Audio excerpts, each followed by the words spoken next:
Hey guys, welcome back to Music Talk with John. As you can see, I am on the road again. I had a conversation with a friend recently, and it kind of makes me smile a little bit when I think about it. He said, these episodes when I'm in the car and filming make him nervous, get him a little anxious.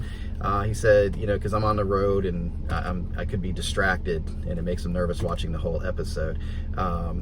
To me, this part, like right now where I'm talking to you, is no different than having somebody next to me inside the car and holding a conversation. When I do hold up the albums, usually when I film those, I'm on a little side road, not a lot of traffic, you know, it's pretty easy going. When I hold up an album, I'm either stopped or I, you know, make sure I'm good. I just hold it up just like this and move on.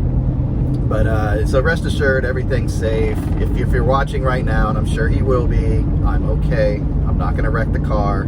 So unless you get a call later today and say, hey, watch that episode because I filmed me getting in a car accident. Anyway, so I'm in the car headed to a local thrift store, and this place usually has a small selection of CDs and an even smaller selection of albums, but I always go. You know, if I'm there, might as well pop my head in there when I'm dropping stuff off and see what they have, because you never know. And this is the same place I think I talked about in the previous episode, where as I was walking in one day, a guy was walking out, probably missed a good opportunity by like 5 to 10 minutes. The guy was walking out and I could see the one album underneath his arm facing me was John Lennon, Double Fantasy.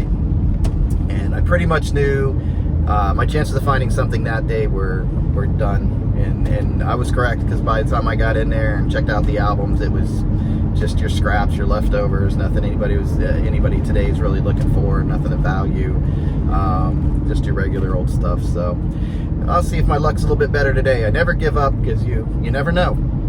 You could get that one album in there, and you could have just hit it right time, just like that guy. He hit it at the right time. And if I'd have gotten there, you know, a couple minutes before him, he would have been watching me walk out, but not my luck that day. Anyway, so I'm getting ready to drop my items off, and we'll take a look at see what they have inside.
Okay, so I'm back. Hope you enjoyed that. I've never seen that many 78s at one time, ever. Usually they're hard to find. A lot of Capitol Columbia labels there, Dinosaur. It seemed like pretty standard music. So I did give my friend Pat over at Kingfish Records a call while I was there, and he kind of guided me through a little bit of what to look for, what's valuable, what people are looking for, and he advised me that there was a lot of anything you find with the old blues records, recordings. Those are the ones that usually go pretty good and are in demand. I figured if I find something, I could get them over to him, and there's a demand out there for those. But unfortunately, I didn't find anything like that. I went through that whole stack. I don't know how many were in there. I went through everything, looked at it again, flipped it over, looked at the songs, titles, things like that, but just didn't seem like anything that really interested me. The cool thing was, while I was there, what I didn't capture on video was I met two gentlemen there, and they saw me going through the albums, and they were like, "Hey, you into albums?" And, you know, we started talking, and next thing you know, they each of them have some albums. I'm not sure if they're exactly ready to get rid of them yet or not, but it seems like they might be. And we exchanged numbers, so hopefully I'll have a good opportunity to get in before anybody else and take a look at it and get some albums at a good price. I told them, you know, I'm a collector. I'm not looking to, you know, buy it so I can sell it or anything. So we would work together, try to find out what the albums are worth, and make a good deal that way so everybody gets a fair deal out of it. So I'm really kind of excited about that. I mean, one guy coming up and talking about it, he says he has a lot of 60s and 70s rock. He said like Aerosmith off the top of his head. He even said some Beatles stuff in there, and depending what Beatles he has, and that'd be kind of cool. But not just one guy, then the other guy hears us talk and comes up, and he threw me off because I'm still trying to learn all my blues guys and everything, and he's like, he goes, "Yeah, I have Jimmy Reed," and I'm like, "Oh," I said, "Really, Jimmy Reed?" And he's like, looked at me like I was like I was an alien, and I'm like, you know, in my head I'm going, he said Jimmy Reed, not Jerry Reed. So I think I was just excited. So we kind of cleared that up a little bit, laughed about it, and he said, "Yeah, I have these albums," and he says they've been taken care of. Both of them did. The first guy that I talked to, he said that he actually he does have them in a storage facility, but they're properly it's climate controlled. He's got them stacked up correctly, you know, not on top of each other. He's kept them in, so hopefully they're in really good condition. So I'm excited about that. I texted both of them, and hopefully they'll give me a ring one day and say, "Hey, come take a look at my record." So that's fun. See, that's fun. So there was a lot of albums to go through there. You saw the regular albums, the 33 albums were, yeah, they were just the same old stuff that just probably it's time for them to retire. I don't know if anybody's gonna be looking for this stuff anymore. So man, that was fun. I had a good time on this one. So I will keep you guys posted as far as what comes of these guys, and I'll definitely, if they allow me, I'll shoot a video of me kind of going through their collections if I get an opportunity to see them someday. So, well, that's it for right now, guys. I appreciate you guys watching. Please definitely hit that like button and subscribe, and hit those notifications so you know when my new videos are out. And check out this linked video here. Looking back, and check out my previous video. So you guys take care, and I will see you next time.